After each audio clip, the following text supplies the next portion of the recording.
a show of confidence, right? 94,000 seats need to be filled at the FNB Stadium. 400 members have been barred from attending the event.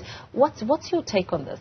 Well, when the EFF released a statement on Twitter the other day, I was quite in awe of how the stance they took on their leadership. Remember, these people who are banned are public representatives, right?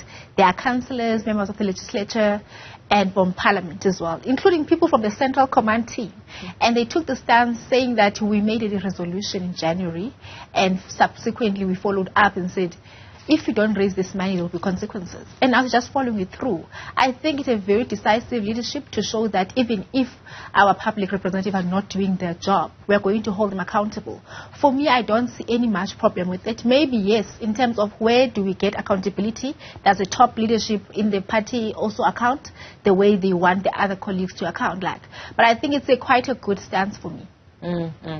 Yeah, I'm just wondering, what will happen if the stadium is not full to capacity. Then we'll later hear that it's because 400 and more representatives were not able to attend. But let's leave that. This is the third party in Parliament which turns 10 years old. It's certainly come a long way from the changing the face of Parliament with youth and vibrancy. Since Julius Malema was expelled from the ANC Youth League.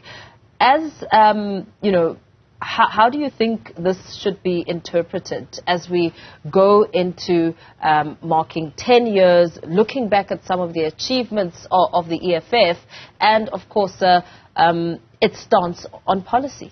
Yeah, so the EFF, remember when it was launched in 2013, right? The one thing that they've done consistently and very well strategically is the fact that they aligned themselves with the struggle of the poor people, right? So when they were launching in 2013, they aligned with the Cuban Revolution and the anniversary of the 60th period in Cuba at that time. And they are very good proponents of the Cuban Socialist Party. They take inspiration from Fidel Castro. But secondly, to take the plight of the people of Marikana. Remember what happened in Marikana? So they launched in Marikana in 2013. And now we've seen them going back to Marikana saying that we still represent you. And recently we've seen the EFF, when they interpret their policies, they always say we are pro-poor, pro-the working class. And also the middle class, they find resonance with the EFF because it represents them, right? So policy-wise, they are very much in touch with their own people. Yes, we can talk about the fact that maybe the leadership of the EFF and its constituency cannot fully interpret what the policies are. Not everyone in the EFF is as eloquent as Julius Malema is. But we've seen when Malema speaks, when Floyd speaks, when Sis Veronica speaks, we can tell that these people, they know what they're talking about in terms of the policies that they have crafted. And secondly, these policies represent the people who are poor, working class. And for the past 10 years, I think they've been very consistent with growth. I mean, also changing the tide in how we see politics in South Africa. Because we've seen how they have disrupted Parliament, not in a very bad way, because now people are interested in the acts that are passed in Parliament. They're interested in the rules of Parliament. They're interested in who's the Speaker of Parliament. All this is the work of the EFF. And the other thing that we've seen, they have changed what accountability looks like. Relating back to the story that we've spoken about now with them holding accountable their public representatives. We've seen them during the state capture, we've seen them there during the Gandlas, like on how they say they want accountability and also not sweeping reports under the carpet like the Parliament was doing before the EFF joined Parliament.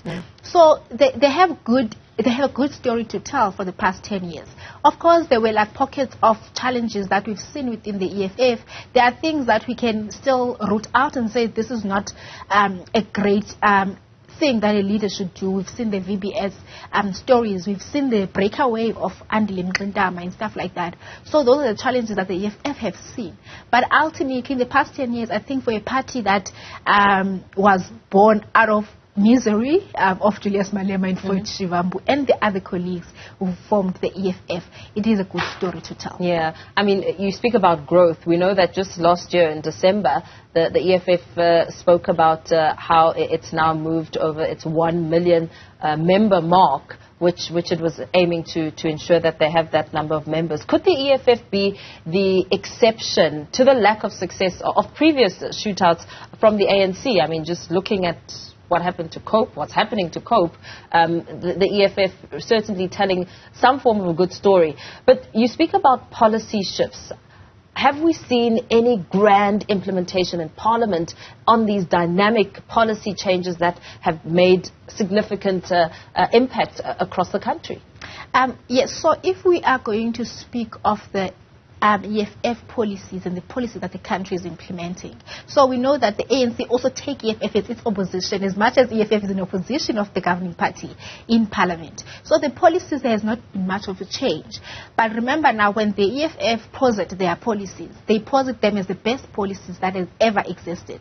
But remember, the EFF was also born out of the ANC. The policies that we're seeing in the EFF, including the 7 cardinal pillars, I have true reflection of the economic freedom of our lifetime in the ANC Youth League that was formulated by people like Floyd and Julius Malema. So in government, we have not seen much policy shift. But within the two parties, the ANC has kind of revamped their policies, refined them here and there to suit the state, the changes that we see now. And then the EFF is still very adamant on nationalization of mines, nationalization of strategic industries. They very much what they refer to as pro-poor, yeah. and they very saying these things are very non-negotiable. And therefore, if any other party that wants to align with the EFF, maybe in terms of coalition, they need to adhere to the policies that they want to put forward for people of South Africa. Pro-poor in terms of policies, but do you think the EFF could really be the trusted party when it comes to improving the living conditions in South Africa, especially considering how big the party is on its economic policies, which are really sort of narrated around former Zimbabwean President Robert Mugabe and Venezuelan President Hugo Chavez? I mean, that in itself could sound like a mini disaster when it comes to the economic uplifting of South Africans and their living conditions. Yes, so the EFF and Trust are very, it's a very contested thing. People say that, can we trust them, right? Because we've seen the opulence that they parade when they have their own private events. We've seen the scandal in Cape Town when in one of their parties expensive alcohol was found. We've seen the type of clothing they wear. We're saying that if we are representing the poor and the working class, what does it mean when you wear expensive brand clothing? Meanwhile, you know the people we're going to speak in front of are very poor, right?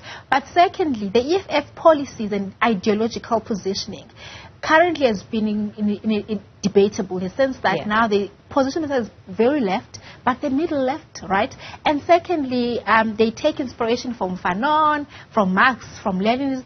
What does it mean for South Africans, right? What does it mean for a poor person in South Africa? Yes, we want to be part of the means of production and also own the economy, also as poor people. But what does it look like? The EFF has not been able to actually properly articulate that, and I think that's where the trust is. But the truth then that we have seen in practice is the fact that people, when they're in trouble in South Africa, when they see incident of racism, when they see incident of a person is being removed from their work irregularly, they're quick to tag the EFF, report to the EFF, because they see that the EFF is very quick in confronting issues. But in terms of the economy and trust, I don't think that it's still something that we're yet to see and prove. Maybe if they get into government, the governing seat, then we'll see if then they'll deliver what they promise in the country. Yeah. Especially delivery on promises will be crucial as we head to the 2024 elections. I mean, where are you pinning your sort of hopes when it comes to the EFF and what could be achieved during the 2024 elections? We're hearing a lot about young people, unemployment being a huge factor. I mean, just looking at what we saw yesterday with Gauteng Premier Panyaza Lesufi, 8,000 young people being accepted into a program where over 1 million applied for. That really talks to the struggles of youth unemployment in the country.